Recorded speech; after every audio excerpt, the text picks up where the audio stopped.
ইরানের তেল ও পানি শোধনাগারে হামলা, ইসরায়েলে ক্ষেপণাস্ত্র নিক্ষেপ, সৌদিতে আরও এক বাংলাদেশি সহ নিহত 2। দেশে জ্বালানি সংকটের শঙ্কায় পাম্পে দীর্ঘ সারি। ঈদের আগেই সরকারি ভাতা পাবেন ইমাম পুরোহিতরা। 14 মার্চ উদ্বোধন করবেন প্রধানমন্ত্রী। মসজিদে 10,000, মন্দির গির্জা প্যাগোডায় 8,000 টাকা মিলবে উৎসব ভাতাও। গণতন্ত্রের অগ্রযাত্রায় অবদান রাখায় অদম্য নারীর সম্মাননা পেলেন বেগম জিয়া। গ্রহণ করলেন নাতনি জাইমা। নারীর ক্ষমতায়নে ভূমিকা রাখবে ফ্যামিলি কার্ড, বললেন রাষ্ট্রপতি।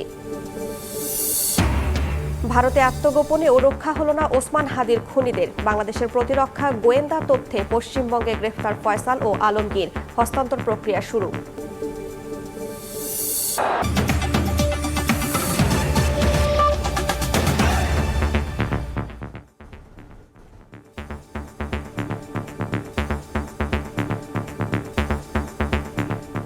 প্রবাসের সময়ের সঙ্গে আছি আমি রাইসা জান্নাত। যুক্তরাষ্ট্র ইসরায়েলের বর্বরতার নিশানা ইরানের বেসামরিক স্থাপনা। তেহরানে বিমান হামলায় তেল ও পানি শোধনাগারে আগুন ধরে যায়। লেবাননে হোটেলে আঘাতে নিহত হয়েছেন 4 জন।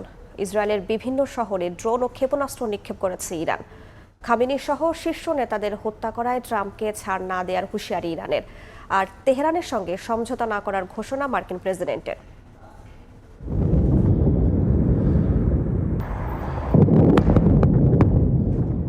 ইরানের রাজধানী সহ কয়েকটি শহরে ব্যাপক হামলা চালিয়েছে ইসরায়েল। হামলার পর তেহরানের একটি তেল শোধনাগারে ভয়াবহ আগুন ধরে যায়। ইসরায়েলি সামরিক বাহিনী জানিয়েছে তারা ইরানের বেশ কয়েকটি জ্বালানি মজুত কেন্দ্রে হামলা চালিয়েছে। হামলা হয়েছে একটি পানি বিশুদ্ধকরণ প্ল্যান্টেও। তেহরানের পাশাপাশি কারাজ শহরের শিল্পাঞ্চলকেও লক্ষ্যবস্তু করেছে নেতানিয়াহু বাহিনীর যুদ্ধ বিমান।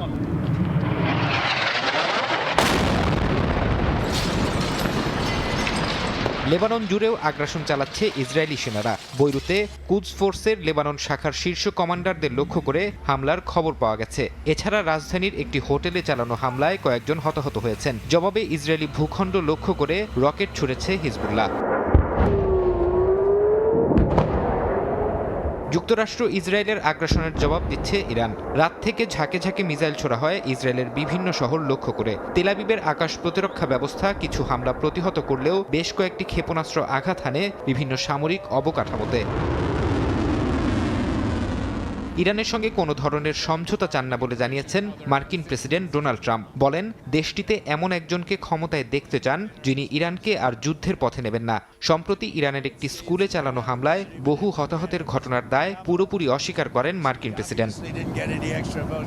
ফারহাদ চৌধুরী, সময় সংবাদ। এদিকে সৌদি আরবের রিয়াদে ক্ষেপণাস্ত্র হামলায় এক বাংলাদেশি সহ 2 জন নিহত হয়েছেন। এ ঘটনায় আহত হয়েছেন অন্তত 12 জন। স্থানীয় সময় রোববার দেশটির সিভিল ডিফেন্স কর্তৃপক্ষের বরাতে এ তথ্য জানিয়েছে গণমাধ্যম আল জাজিরা। সংস্থাটি এক্সে দেয়া এক বার্তায় জানায়, ক্ষেপণাস্ত্রটি রিয়াদের আল খার্জ প্রশাসনিক এলাকার একটি আবাসিক কম্পাউন্ডে আঘাত হানে। এর আগে ইরানের ইসলামী বিপ্লবী গার্ড বাহিনী IRGC জানিয়েছিল তারা সৌদি আরবের কয়েকটি স্থানে হামলা চালিয়েছে। তবে এই মিসাইল ইরানেরই কিনা তা এখনো নিশ্চিত করেনি সৌদি কিংবা ইরানের কর্তৃপক্ষ।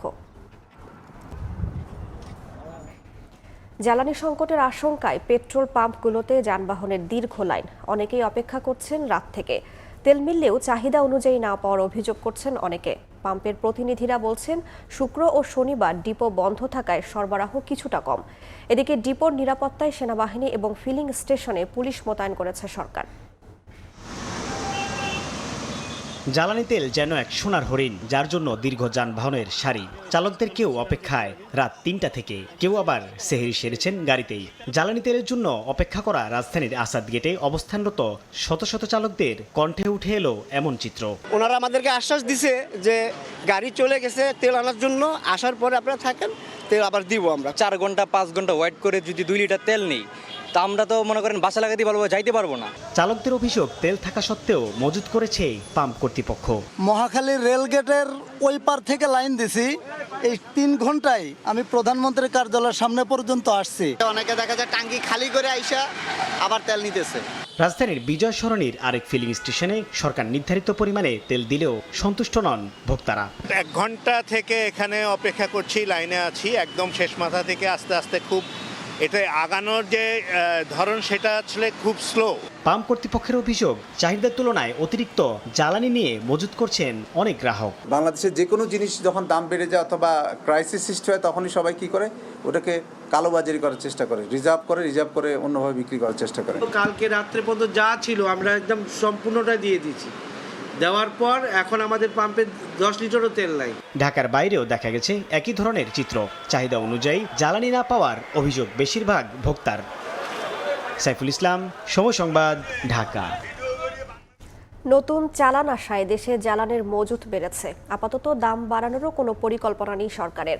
আতঙ্কিত হয়ে বাড়তি তেল না কেনার আহ্বান জানিয়েছেন বিদ্যুৎ ও জ্বালানি মন্ত্রী। এদিকে পরিবহন মন্ত্রী জানান, জ্বালানি তেলের পর্যাপ্ত মজুত থাকায় ঈদ যাত্রায় কোনো প্রভাব পড়বে না। আর সাশ্রয়ী নীতির কারণে এবার স্বাধীনতা দিবসে আলোকসজ্জা হবে না বলে জানান স্বরাষ্ট্রমন্ত্রী। সপ্তাহখানেক পরই শুরু হচ্ছে ঈদ যাত্রা। যদিও চলমান পরিস্থিতিতে বেঁধে দেওয়া হয়েছে যানবাহনে দৈনিক জ্বালানি তেলের ক্রয়সীমা। রোববার রাজধানীর দিয়াবাড়িতে মেট্রো রেলের ডিপো পরিদর্শনে গিয়ে সড়ক পরিবহন মন্ত্রী জানালেন, দেশে জ্বালানি তেলের পর্যাপ্ত মজুত থাকায় ঈদ যাত্রায় কোনো প্রভাব পড়বে না। বাসগুলি পর্যাপ্ত ফুয়েল ঈদ যাত্রার জন্য যা প্রয়োজন সেটা সরবরাহ করা হবে।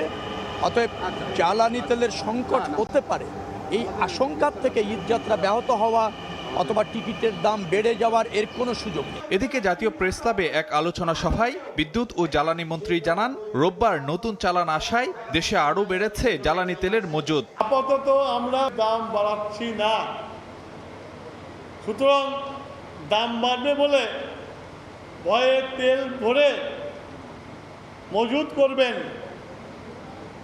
এটা ঠিক হবে না। তেলের অভাব নাই, কিন্তু রেশনিংটা চালু রাখতে হবে। আমরা জানি না ওই যুদ্ধ কবে বন্ধ হবে।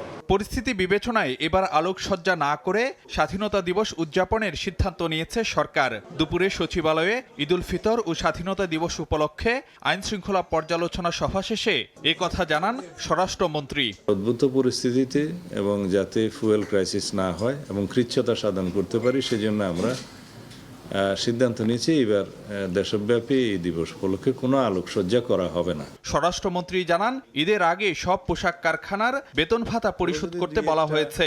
গার্মেন্টসে সেরকম সমস্যা থাকে আমরা বলেছি। ফারুক ভিয়া, রবিন, সময় সংবাদ, ঢাকা।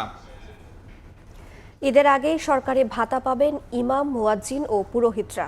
14 মার্চ কার্যক্রম উদ্বোধন করবেন প্রধানমন্ত্রী তারেক রহমান। মসজিদ প্রতি 10,000, মন্দির, গির্জা, প্যাগোডায় মাসে দেয়া হবে 8,000 টাকা। মিলবে উৎসব ভাতাও। নির্বাচনে জয়ী হলে ইমাম, মুয়াজ্জিন ও পুরোহিতদের মাসিক ভাতা দেওয়ার প্রতিশ্রুতি দিয়েছিলেন বিএনপি চেয়ারম্যান তারেক রহমান। ভোটে জয়ী হয়ে সরকার গঠন করে সেই প্রতিশ্রুতি পূরণের পালা এবার।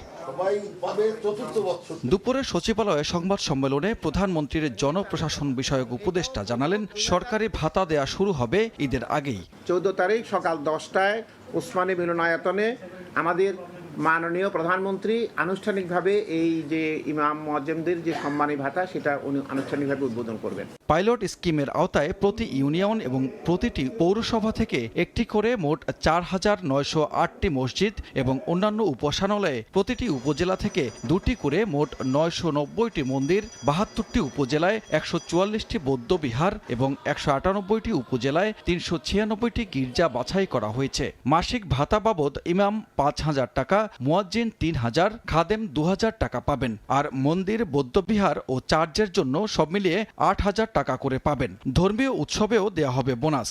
ঈদুল ফিতর ও ঈদুল আজহাতে 1,000 টাকা করে এবং দুর্গাপূজা, বুদ্ধ পূর্ণিমা ও বড়দিনে সংশ্লিষ্ট পুরোহিত, সেবায়িত, বিহার অধ্যক্ষ, বিহার উপাধ্যক্ষ, যাজক ও সহকারী যাজকদেরকে 2,000 টাকা করে উৎসব ভাতা প্রদান করা হবে। এই সম্মানী দিতে চলতি অর্থ বছরে 27 কোটি 13 লাখ টাকা প্রয়োজন হবে। আর 4 বছরের মধ্যে দেশের সব উপাসনালয়ে এই প্রকল্পের আওতায় আনতে সরকারের খরচ হবে 4,400 কোটি টাকা। সরকার আগামী 4 অর্থ বছরে মোট 4টি ধাপে এই কার্যক্রম বাস্তবায়ন করবে। স্বচ্ছতা নিশ্চিতে ব্যাংক অ্যাকাউন্টের মাধ্যমে ভাতা পরিশোধ করা হবে বলেও জানান ধর্মমন্ত্রী। আপনারা প্রমাণ পাবেন এটা ডিস্ট্রিবিউশনের পরে কতটুকু স্বচ্ছ হয়েছে ইনশাআল্লাহ। সারা দেশে 4.25 লাখ উপাসনালয়ে এই প্রকল্পের আওতায় আসলে 15 লাখ লোক সরকারি এ সুবিধা পাবেন। খাস করে দোয়া করবেন। সানবীর রূপল, সময় সংবাদ, ঢাকা। গণতন্ত্রের অগ্রযাত্রায় অবদানের জন্য বিশেষ অদম্য নারীর সম্মাননা পেয়েছেন প্রয়াত সাবেক প্রধানমন্ত্রী বেগম খালেদা জিয়া। আন্তর্জাতিক নারী দিবসে নাতনি জাইমা রহমানের হাতে পুরস্কার তুলে দিয়ে রাষ্ট্রপতি মোহাম্মদ শাহাবুদ্দিন বলেন, অর্থনৈতিকভাবে পিছিয়ে পড়া নারীদের ক্ষমতায়নে ভূমিকা রাখবে সরকারের ফ্যামিলি কার্ড কর্মসূচি। অনুষ্ঠানে ডাক্তার জুবাইদা রহমান বলেন, নারীরা এগিয়ে গেলে এগিয়ে যায় জাতি। গণতন্ত্রের অগ্রযাত্রায় শ্রেষ্ঠ অদম্য নারীর সম্মাননা পেলেন প্রয়াত সাবেক প্রধানমন্ত্রী বেগম খালেদা জিয়া। রোববার সকালে উসমানী স্মৃতি মিলনায়তনে নারী দিবসের আয়োজনে তাকে এই সম্মাননায় ভূষিত করা হয়। রাষ্ট্রপতি মোহাম্মদ শাহাবুদ্দিনের কাছ থেকে খালেদা জিয়ার পক্ষে মরণোত্তর অদম্য নারীর পুরস্কার গ্রহণ করেন নাতনি ব্যারিস্টার জাইমা রহমান। একই সঙ্গে 5 ক্যাটাগরিতে 5 জন নারীকে পুরস্কৃত করা হয়। অনুষ্ঠানে বেগম জিয়ার নেতৃত্বে দৃঢ়তার কথা উল্লেখ করেন পুত্রবধূ ডাক্তার জুবাইদা রহমান। বলেন, নারীরা যখন এগিয়ে যায় তখন এগিয়ে যায় জাতীয়। গণতন্ত্র অগ্রগায়নের অদম্য বেগম খালেদা জিয়া। তার জীবন গুরুত্বপূর্ণ শিক্ষা দেয় নারীর শক্তি তার দৃঢ়তায় আর নেতৃত্বের শক্তি তার সাহসে। নারী যখন এগিয়ে যায় তখন একটি জাতীয় এগিয়ে যায়। নারীর রাজনৈতিক ও অর্থনৈতিক ক্ষমতায়নে শহীদ রাষ্ট্রপতি জিয়া রহমান এবং বেগম খালেদা জিয়া যুগান্তকারী উদ্যোগ নিয়েছিলেন উল্লেখ করে রাষ্ট্রপতি মোহাম্মদ শাহাবুদ্দিন বলেন, বর্তমান সরকারও স্নাতকোত্তর পর্যন্ত অবৈতনিক শিক্ষার পরিকল্পনা নিয়েছে। শহীদ রাষ্ট্রপতি জিয়াউর রহমান যে ভিত্তি স্থাপন করেছিলেন সেটিকে আরও শক্তিশালী ও সময় উপযোগী রূপ দেন দেশনেত্রী বেগম খালেদা জিয়া। বর্তমান সরকারও নারী শিক্ষার প্রসারে গুরুত্ব দিচ্ছে। নারীকে রাষ্ট্র সমাজের মূলধারা থেকে দূরে রেখে জাতীয় অগ্রগতি সম্ভব নয় মন্তব্য করে তরুণ প্রজন্মকে সমতার মূল্যবোধে উদ্বুদ্ধ হওয়ার আহ্বান জানান রাষ্ট্রপতি। অর্থনৈতিকভাবে পিছিয়ে পড়া নারীদের ক্ষমতায়নের লক্ষ্যে সরকার ফ্যামিলি কার্ড কর্মসূচি গ্রহণ করেছে। আমি আশা করি এই উদ্যোগ পরিবারগুলোর অর্থনৈতিক স্বাবলম্বিতা অর্জনে ইতিবাচক ভূমিকা রাখবে। নারী দিবসের আলোচনা ও অদম্য নারী পুরস্কার অনুষ্ঠানে অংশ নেন বিভিন্ন শ্রেণী পেশার সহস্রাধিক নারী। হাসান ওয়ালি, সময় সংবাদ, ঢাকা। পরিকল্পনা করে গুমের মতো ফৌজদারি অপরাধ করেও পলাতক শেখ হাসিনার কোনো অনুশোচনা নেই বলে মন্তব্য করেছেন স্থানীয় সরকার মন্ত্রী মির্জা ফখরুল ইসলাম আলমগীর। তার অভিযোগ, বিদেশের মাটিতে বসে দেশকে অস্থিতিশীল করার অপচেষ্টা চলছে। জানান, ভুক্তভোগী পরিবারের ভবিষ্যৎ সুরক্ষার উদ্যোগ নেবে সরকার।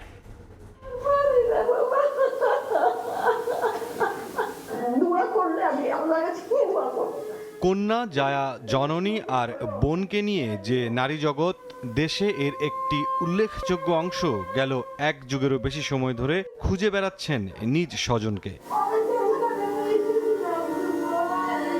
বিশ্ব নারী দিবস উপলক্ষে রাজধানীর আগারগাঁওয়ে বাংলাদেশ ফিল্ম আর্কাইভ মিলনায়তনে মায়ের ডাক প্রামাণ্য চলচ্চিত্রের উদ্বোধনী আয়োজনে গুমের শিকার পরিবারগুলোর আহাজারিতে ভারী হয়ে ওঠে পরিবেশ।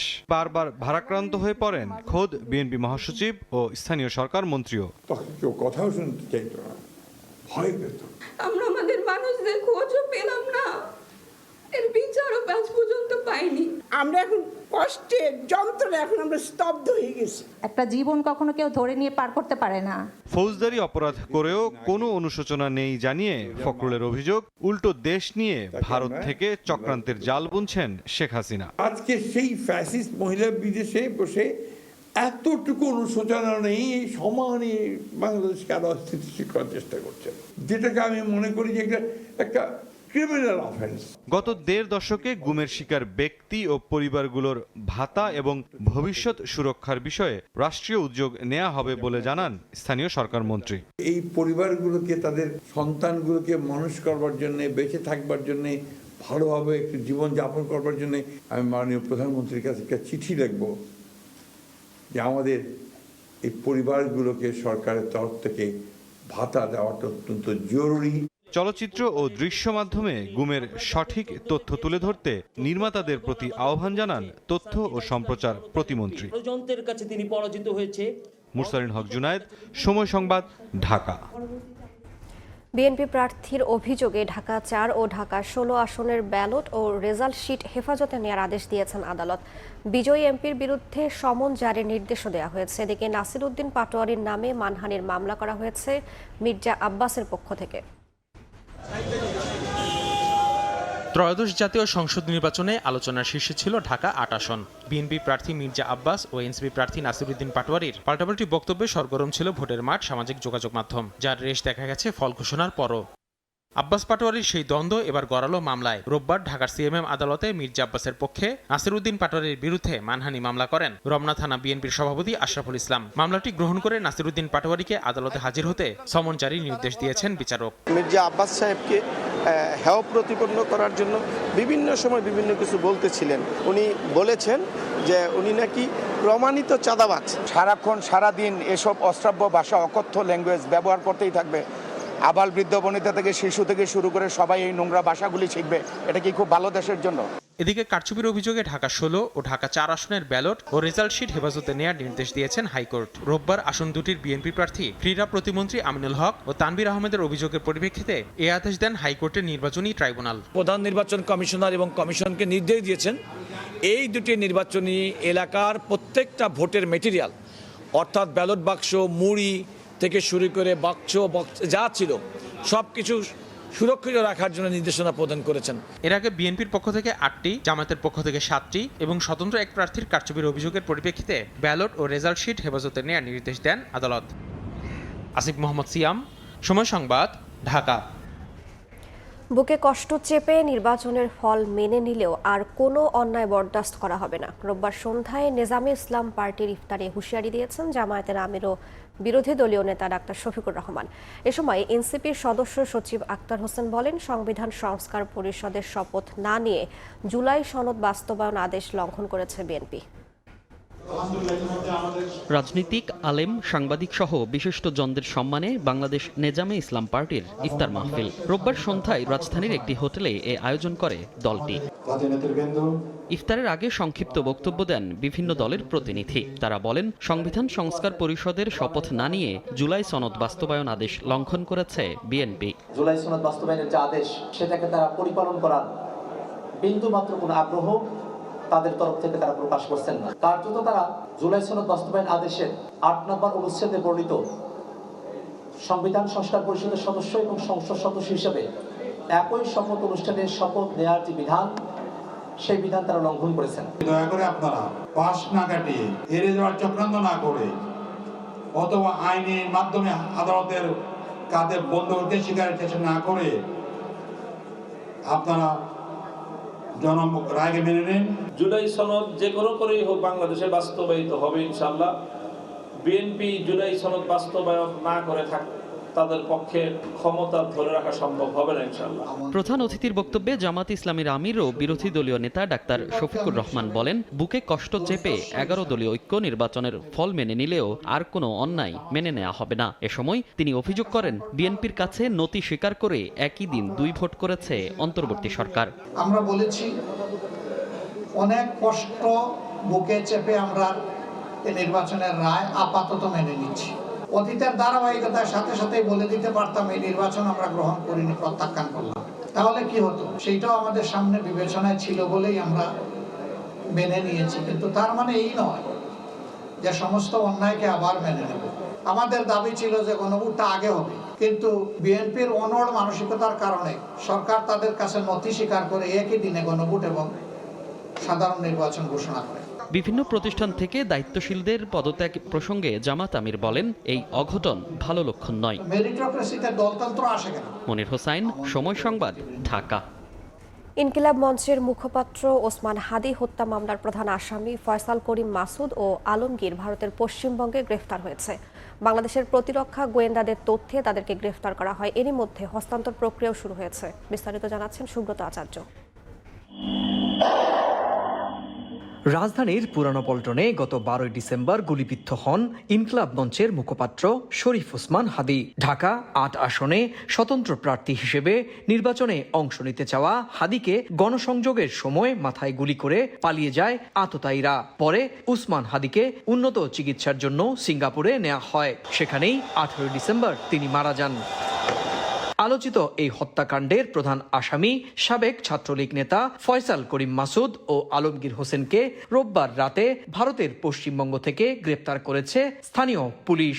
রাজ্য পুলিশের এসটিএফ এর এক প্রতিবেদনে বিষয়টি নিশ্চিত করেছে ভারতীয় বার্তা সংস্থা এএনআই। এতে বলা হয়, শনিবার দিবাগত রাতে বাংলাদেশ সীমান্তবর্তী পশ্চিমবঙ্গের বনগাঁ এলাকায় অভিযান চালিয়ে তাদেরকে গ্রেপ্তার করা হয়। পুলিশের স্পেশাল টাস্ক ফোর্স বা এসটিএফ এর এক সংবাদ বিজ্ঞপ্তিতে এ তথ্য নিশ্চিত করা হয়। প্রতিবেদনে আরো বলা হয়, ফয়সাল ও আলমগীর মেঘালয় সীমান্ত দিয়ে অবৈধভাবে ভারতে অনুপ্রবেশ করে। পরে বিভিন্ন স্থান ঘুরে পশ্চিমবঙ্গের বনগাঁ এলাকায় আসে। সেখান থেকে তাদের আবার বাংলাদেশে ফেরার পরিকল্পনা ছিল বলেও উল্লেখ করা হয়। এ ঘটনায় অবৈধ অনুপ্রবেশের অভিযোগে মামলা হয়েছে। কলকাতার বিধাননগর আদালতে তাদের তোলা হয় এবং তাদের পুলিশ রিমান্ড মঞ্জুর করেন বিচারক।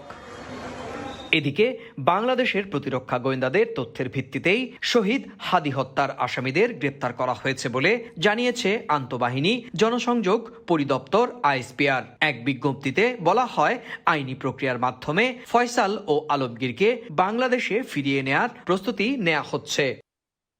সুব্রত আচার্য, সময় সংবাদ, কলকাতা। লক্ষ্মীপুরে মায়ের সঙ্গে ঈদের পোশাক কিনতে এসে দোকানের ছাদের অংশ ধসে প্রাণ গেল স্কুল ছাত্রের। আহত হয়েছেন আরও 5 জন পথচারী। সিসিটিভি ফুটেজে দেখা যায়, রোববার বিকেলে রামগঞ্জ পৌর শহরের পুলিশ বক্সের পশ্চিম পাশে আল মানসুর ড্রাগ হাউজের সামনে কয়েকজন পথচারী ও হকার দাঁড়িয়েছিলেন। এ সময় দোকানটির পুরাতন ছাদের একটি অংশ ধসে পড়ে। এতে ফরহাদ হোসেন নামের এক স্কুল ছাত্র ধ্বংসস্তূপের নিচে চাপা পড়ে ঘটনাস্থলেই মারা যায়। আহত হন আরও 5 জন। খবর পেয়ে ফায়ার সার্ভিস ও পুলিশ আহতদের উদ্ধার করে হাসপাতালে পাঠায়। ফায়ার সার্ভিসের ফোন দিছে, পুলিশে ফোন দিছে, মানুষ এটারে আলগাই দিচ্ছে, কিছু লোক বাইর করছে, হাসপাতালে লই গেছে। থেকে একটা দেওয়াল ভাঙি পড়েছিল, এখানে আমরা দেওয়ালটা দেখছি। মনে হয় না দেওয়ালটা দেখার পরে কিছু পরিস্থিতি দেখলাম, দেওয়ালটা মনে হয় না কেন কন্ট্রাক্টরের লোকের অনেকটা ভুল আছে, নিচের পিলারগুলা ভাঙি গেছে। এছাড়া উপরে এটা ছাদগুলা কিভাবে এটা এই জিনিসটা কিভাবে টিকি রয়েছে এছাড়া এটা দেখবো না। এমনি আজকে একজন মরছে, কিন্তু ঈদ উপলক্ষে আরো বেশি মানুষও মরতে পারতো সামনের দিকে। নিহত ফরহাদ হোসেন রামগঞ্জ পৌরসভার বাঁশঘর গ্রামের বাসিন্দা আলমগীর হোসেন বকুলের ছেলে। তার মায়ের সঙ্গে ঈদের কেনাকাটা করতে রামগঞ্জ বাজারে গিয়েছিল। সময় সংবাদ, লক্ষ্মীপুর। পুলিশের সামনেই সচিবালয় এলাকায় মব তৈরি করে গণমাধ্যম কর্মীদের উপর হামলা হয়েছে। আহত হয়েছেন সময় সংবাদের বিশেষ প্রতিনিধি প্রসূন আশিস ও senior video journalist Aminur Rahman. হামলাকারী জাতীয় যুবশক্তির কেন্দ্রীয় সংগঠক সজীব হাসান। ঘটনা খতিয়ে দেখে দ্রুত সাংগঠনিক ব্যবস্থা নেওয়া হবে বলে জানিয়েছে এনসিপি।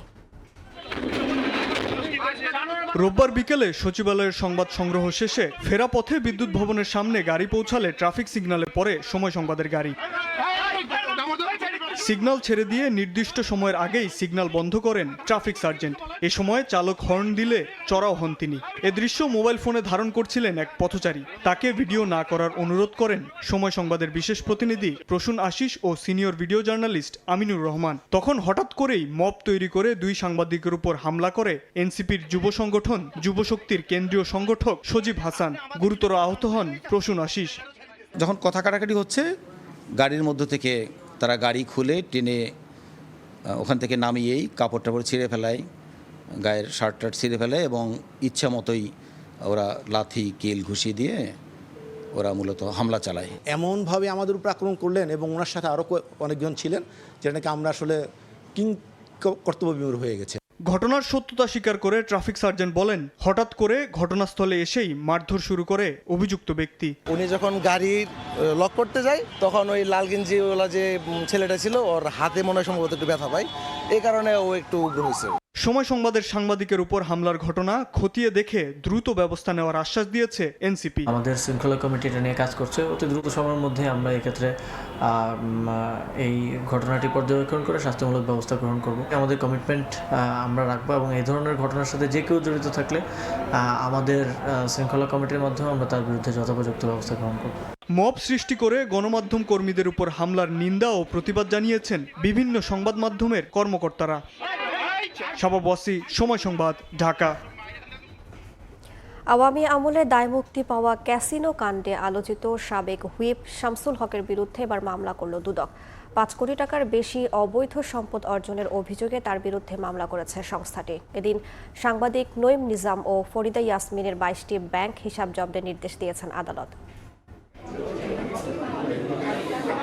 2019 সালে ক্যাসিনো বিরোধী অভিযানের সময় সাবেক হুইপ শামসুল হক চৌধুরীর বিরুদ্ধে অবৈধ সম্পদ অর্জন ও অর্থ পাচারের অভিযোগে অনুসন্ধানে নামে দুদক। 4 বছর পর 2023 সালে আওয়ামী শাসনামলে রহস্যজনকভাবে সেই অভিযোগ থেকে অব্যাহতি পান তিনি।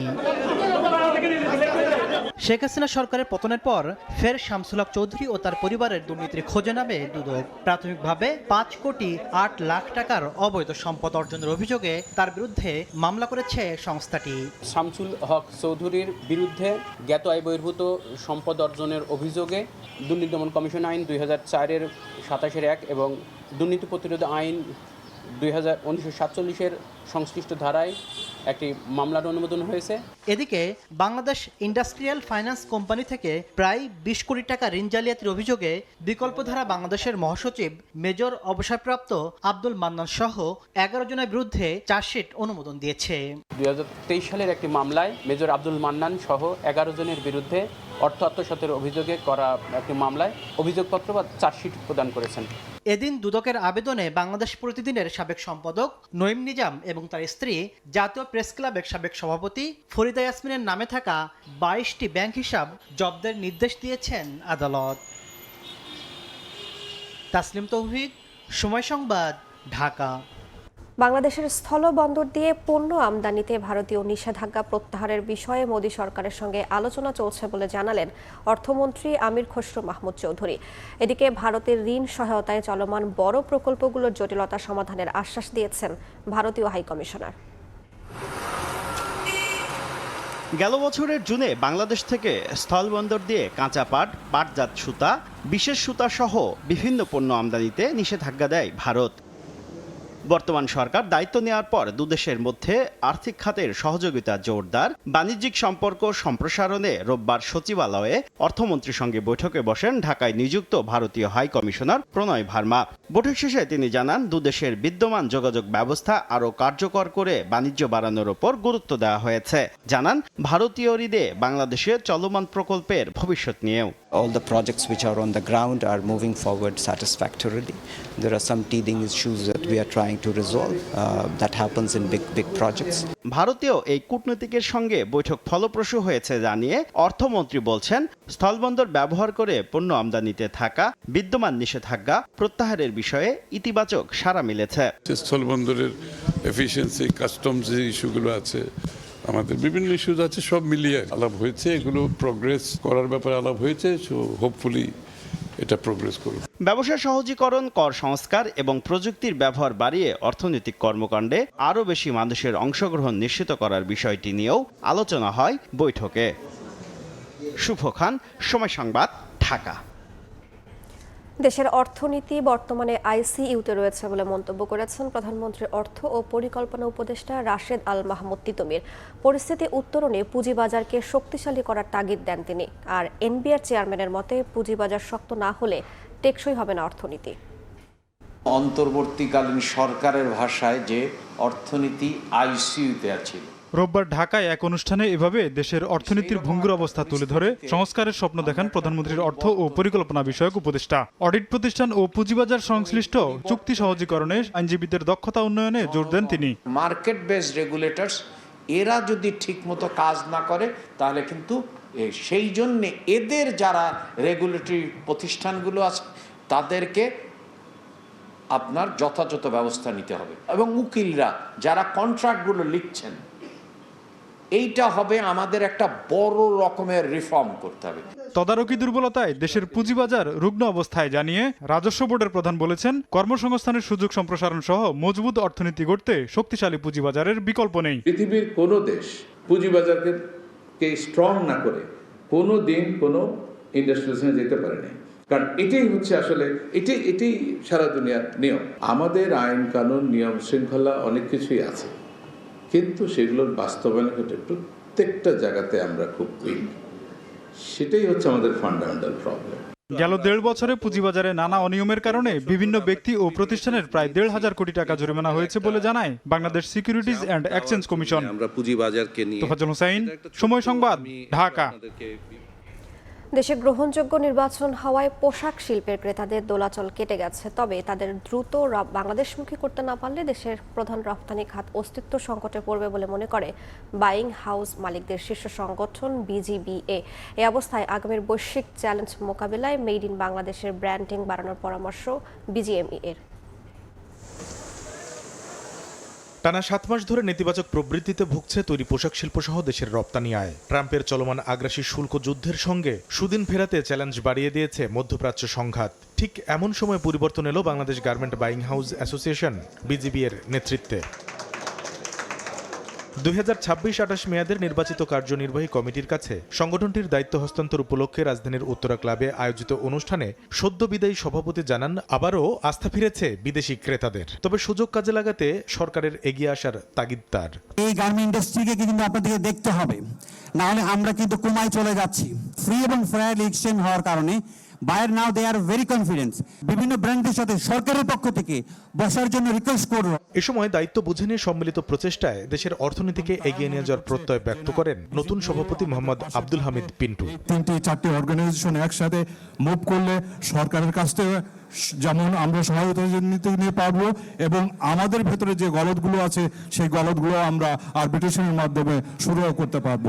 অনুষ্ঠানে আগামীর চ্যালেঞ্জ মোকাবিলায় ব্র্যান্ডিং বাংলাদেশে জোর দেওয়ার পরামর্শ দেন BGME এর সাবেক এই সভাপতি। 7 মাস নেগেটিভ গ্রোথে গেছে এবং আমরা যা দেখছি আগামী কয়েক মাসও খুব ভালো যাবে বলে দেখে মনে হচ্ছে না। সোর্সিং বাড়ানোর জন্য আমাদেরকে বাংলাদেশকে আরো ব্র্যান্ডিং করতে হবে। BGB এর কার্যক্রমকে শক্তিশালী করতে একসঙ্গে কাজ করার কথা জানান সংশ্লিষ্ট সংগঠনের নেতারা। দিন শেষে আমাদের গোল সেম। কামরুল হাসান সবুজ, সময় সংবাদ, ঢাকা। নানামুখী সংকট থাকলেও ঈদকে সামনে রেখে গাড়ি আমদানির প্রতিযোগিতা শুরু হয়েছে। গত 8 মাসে শুধু চট্টগ্রাম বন্দর থেকে ডেলিভারি হয়েছে 8,712টি গাড়ি। তবে বিক্রি তুলনামূলক কম, দাবি ব্যবসায়ীদের। শাখাওয়াত টুকুর ক্যামেরায় বিস্তারিত জানাচ্ছেন কমল দে। চলতি বছরের প্রথম 2 মাসে চট্টগ্রাম বন্দরে বিশেষায়িত 4টি জাহাজে করে আমদানি করা 1,671টি গাড়ি খালাস হয়। আর 2025 সালের পুরো বছরে 31টি জাহাজে করে আমদানি হয় 14,164টি বিভিন্ন ব্র্যান্ডের গাড়ি। এই মুহূর্তে 409 ইউনিট গাড়ি আছে যেগুলো 30 দিনের কম সময় ধরে আমাদের কারশেডে অবস্থান করছে। আর 411 ইউনিট আছে যেগুলো আমাদের 30 দিনের অধিক সময় হয়ে গেছে, আমরা চিঠি দিয়ে কাস্টমস কর্তৃপক্ষকে জানিয়েছি। এদিকে 2025-26 অর্থ বছরের 8 মাসে ডেলিভারি নেওয়া 8,712টি গাড়ির বিপরীতে রাজস্ব আদায় হয়েছে 1,448 কোটি টাকা। অর্থনীতি যে উন্নয়ন সূচকে যাচ্ছে সেটি এটার ইঙ্গিত বহন করে। আগের অর্থ বছরে এই সময়ের তুলনায় 1020টি বেশি গাড়ি ডেলিভারির পাশাপাশি বাড়তি রাজস্ব আদায় হয়েছে 90 কোটি টাকা। 1250 ইউনিট ধারণ ক্ষমতার চট্টগ্রাম বন্দরের 3টি কারশেডে বর্তমানে গাড়ি রয়েছে 820টি। এর মাঝে 400 গাড়ি আবার নিলামযোগ্য। গাড়ি আমদানির পাশাপাশি ডেলিভারি বাড়লো, বিক্রির ক্ষেত্রে ব্যবসায়ীরা বলছেন ভিন্ন কথা। আমদানি অনুযায়ী গাড়ি বিক্রি না হলেও শুধু বন্দরের অতিরিক্ত মাসুলের কারণে দ্রুত ডেলিভারি নিতে বাধ্য হচ্ছেন তারা। অতিরিক্ত ওয়ারফ্রেনের কারণে আমরা চাচ্ছি আমাদের গোডাউনেই গাড়িটা স্টক থাক। নির্বাচন ও ঈদকে সামনে রেখে চাহিদা বাড়তে পারে আশায় গাড়ি আমদানি করে এখন ক্ষতির মুখে পড়তে হচ্ছে বলে দাবি বারবিডারেই সাবেক নেতার। সরবের ভাড়া দিতে পারতেছি না, বেচা কিনা খুবই খারাপ, মানুষের কাছে আসলে টাকা নাই। বাংলাদেশে গাড়ি আমদানির ক্ষেত্রে সিসির প্রকারভেদে 800 থেকে 850% পর্যন্ত শুল্ক নির্ধারণ করা হয়েছে। কমল দে, সময় সংবাদ, চট্টগ্রাম। উত্তরার মাইলস্টোন স্কুল ও কলেজে বিমান দুর্ঘটনায় মন্ত্রী পরিষদ বিভাগের তদন্ত প্রতিবেদন কেন প্রকাশ করা হবে না ও ভুক্তভোগীদের পরিবারকে কেন ক্ষতিপূরণ দেয়া হবে না এ সংক্রান্ত রুল জারি করেছেন হাইকোর্ট।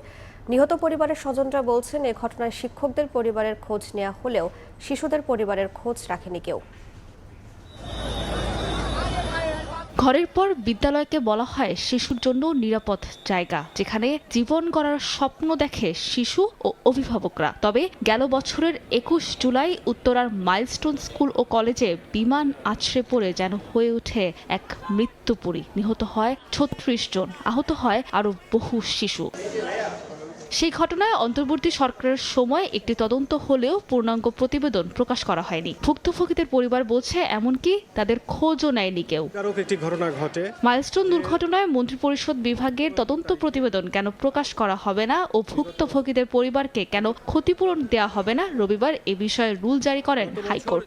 সরকার কর্তৃক এই যে তদন্ত প্রতিবেদন গণমাধ্যমে প্রকাশ করা এবং ভিকটিম পরিবারদেরকে প্রদান করা এবং দায়ী ব্যক্তিদের বিরুদ্ধে কি ব্যবস্থা নেওয়া হয়েছে সেটি সবাইকে অবগত করার যে ব্যর্থতা, এটি অবৈধ ঘোষণা করা হবে না, এই মর্মে রুল ইস্যু করেছেন। নিহত পরিবারের স্বজনরা বলছেন, অসহায় হয়ে আদালতের দ্বারস্থ হয়েছেন তারা।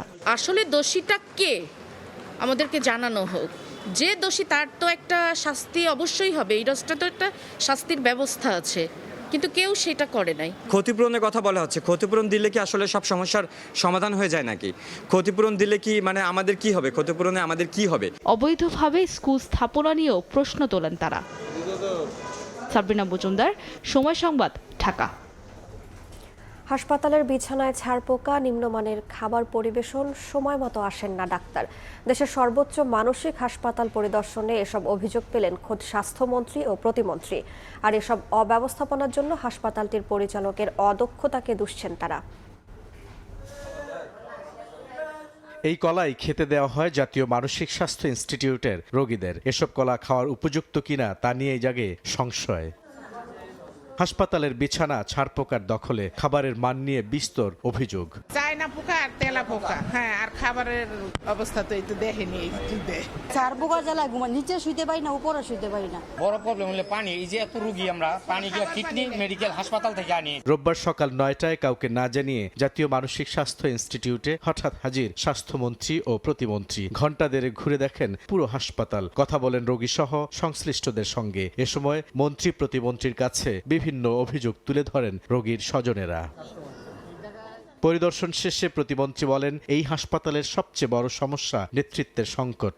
হাসপাতালের যারা লিডারশিপ দেবেন এবং ক্লিনিক্যাল গভর্নেন্স বলেন, ক্লিনিক্যাল সার্ভিস বলেন, যে রোগীর মান কেমন হবে চিকিৎসার থেকে শুরু করে প্রশাসনিক যে দক্ষতা এবং করিতকর্মা হওয়া দরকার, সেই ধরনের নেতৃত্বের এখানে আমরা একটা সংকট দেখতে পাচ্ছি। মন্ত্রী আক্ষেপ করে বলেন, কতজন ডাক্তার অনুপস্থিত তার সরেজমিনে এসেও জানতে পারেননি তিনি। যিনি দায়বদ্ধ সরকারের কাছে সবচেয়ে বেশি to administrate the whole situation of the hospital, ওনার কাজে কর্মী অদক্ষতা রয়েছে অনেক। যেমন এই যে টিকেটিং সিস্টেমটা যেটা করেছে, মেশিন আছে, টোনার নেই, এটা দায়িত্ব ছিল কিন্তু আমার ডাইরেক্টরের দেখার, উনি দেখেন নাই। Lack of performing the responsibility in details, সেটার অভাব রয়েছে। বেশিরভাগ অভিযোগ মেনে নিয়েছেন জাতীয় মানসিক স্বাস্থ্য ইনস্টিটিউটের পরিচালক। আমি মাননীয় মন্ত্রী মহোদয়কে বলছি যে আমি কিছুক্ষণের মধ্যেই বায়োমেট্রিক হাজিরা ক্যালকুলেশন করে আমি স্যারকে জানাই দিব। কয়েকদিনের মধ্যে আবারও হাসপাতালটি পরিদর্শনের কথা জানিয়ে মন্ত্রী বলেন, তখন কোনো অনিয়ম পাওয়া গেলে কঠোর ব্যবস্থা গ্রহণ করা হবে। বুলবুল রেজা, সময় সংবাদ, ঢাকা। আন্তর্জাতিক নারী দিবসে অমর ২১শে বইমেলায় ছিল নারী শক্তির জয়গান। মেলায় আগতরা বলছেন, নারী শুধু শব্দ ও বর্ণের পাঠক নন, সৃষ্টির কারিগরও।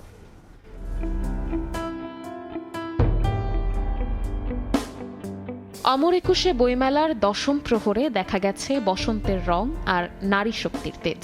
আন্তর্জাতিক নারী দিবসের এই বিশেষ দিনে মেলা প্রাঙ্গণ ছিল অন্যরকম। মেলা ঘুরে কথা হলো সেই সব কলম সৈনিকদের সাথে যারা অক্ষরের বুননে প্রতিদিন লড়ছেন শিকল ভাঙার লড়াইয়ে। লেখক থেকে প্রকাশক সবার কণ্ঠেই ধ্বনিত হচ্ছে নারী ক্ষমতায়নের অমোঘ সত্য। তারা বলছেন, কলমই হোক নারীর সবচেয়ে বড় অস্ত্র, আর বই হোক দিগন্ত ছোঁয়ার সিঁড়ি। লেখালেখির জগৎটাতে সাধারণত প্রায় 80% মিডল ক্লাস সেন্টিমেন্টের মানুষ এখানে আসে। আমাদের সমাজে যে সঙ্গতি অসঙ্গতি এই জিনিসগুলো আমাকে লেখালেখিতে আগ্রহী করেছে। যত সমস্যায় আসুক না কেন আমাদেরকে মাথায় রাখতে হবে যে আমরা শুধু নারী নই, আমরা মানুষ।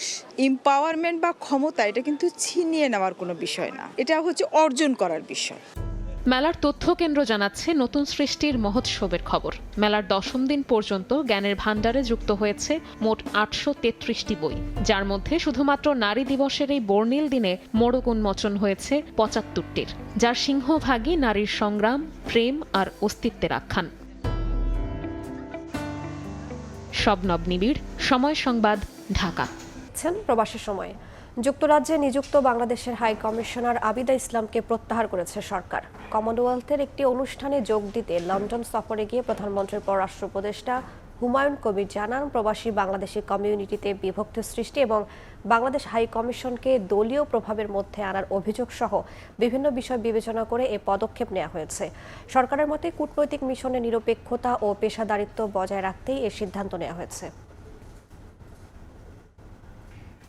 মধ্যপ্রাচ্য জুড়ে ইরান ইসরায়েল যুদ্ধের উত্তেজনা থাকলেও সংযুক্ত আরব আমিরাতে প্রবাসী বাংলাদেশিরা ধর্মীয় ও সামাজিক আচার অনুষ্ঠান নির্বিঘ্নে পালন করে যাচ্ছেন। বাংলাদেশ কমিউনিটির আয়োজনে এক বিশাল ইফতার মাহফিলে কয়েক হাজার প্রবাসী বাংলাদেশিকে একত্রিত হতে দেখা যায়।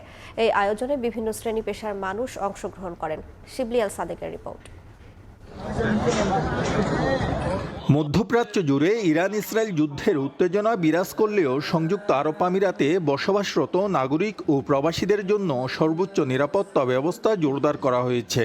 ফলে আমিরাতে অবস্থানরত প্রবাসী বাংলাদেশিদের মাঝেও যুদ্ধ নিয়ে তেমন উদ্বেগ দেখা যাচ্ছে না। তারা স্বাভাবিকভাবেই দৈনন্দিন কাজের পাশাপাশি ধর্মীয় ও সামাজিক আচার অনুষ্ঠান পালন করছেন উৎসাহ উদ্দীপনার মধ্য দিয়ে।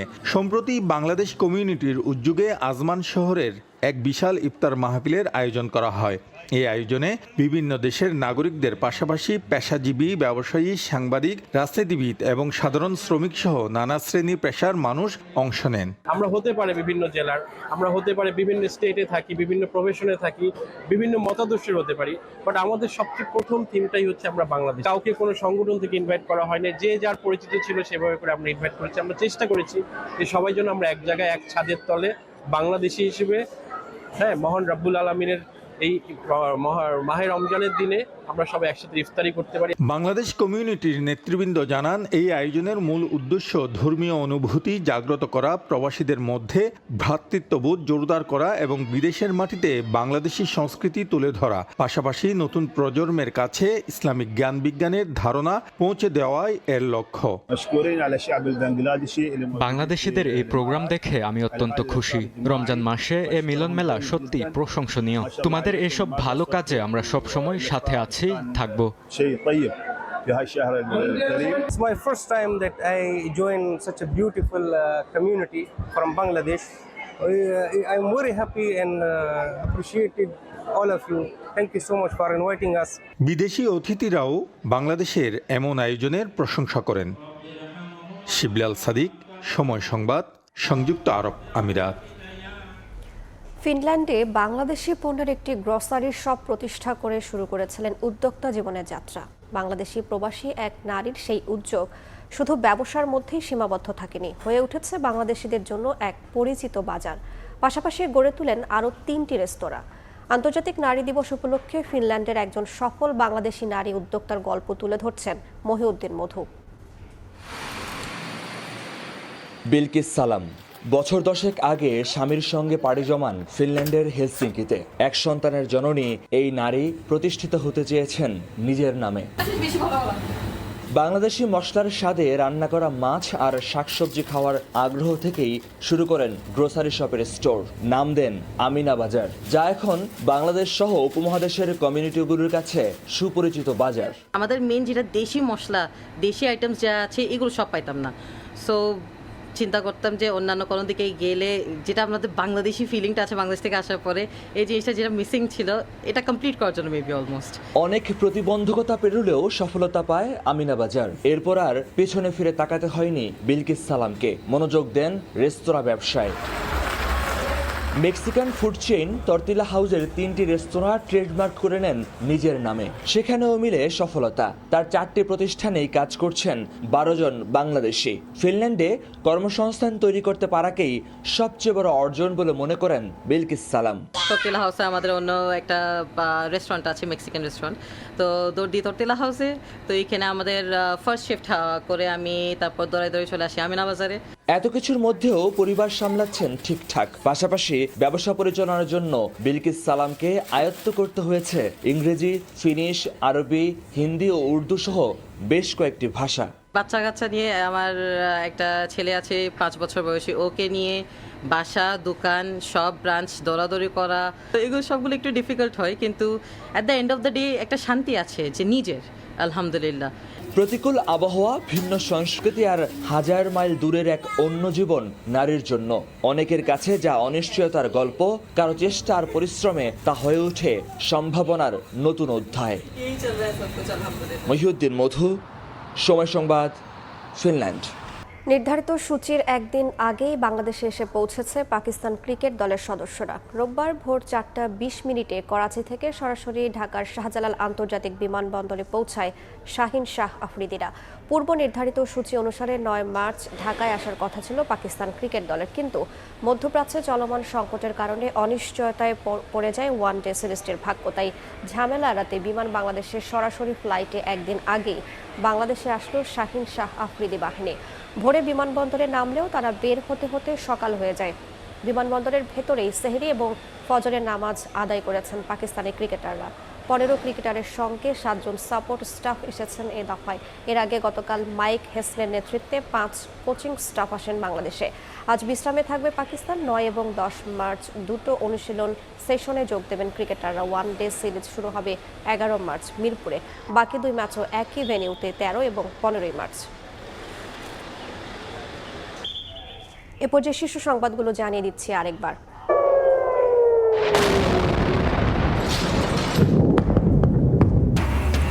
ইরানের তেল ও পানি শোধনাগারে হামলা, ইসরায়েলে ক্ষেপণাস্ত্র নিক্ষেপ, মিসাইলের আঘাতে এবার সৌদিতে এক বাংলাদেশি সহ নিহত 2। দেশের জ্বালানি সংকটের সংখ্যায় পাম্পে দীর্ঘ সারি।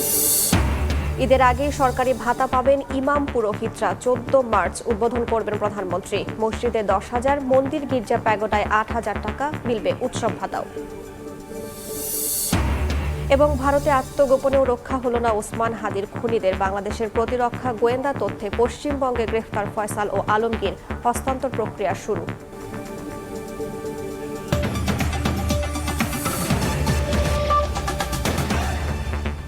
এই ছিল প্রবাসের সময়ের সঙ্গেই থাকুন সময়।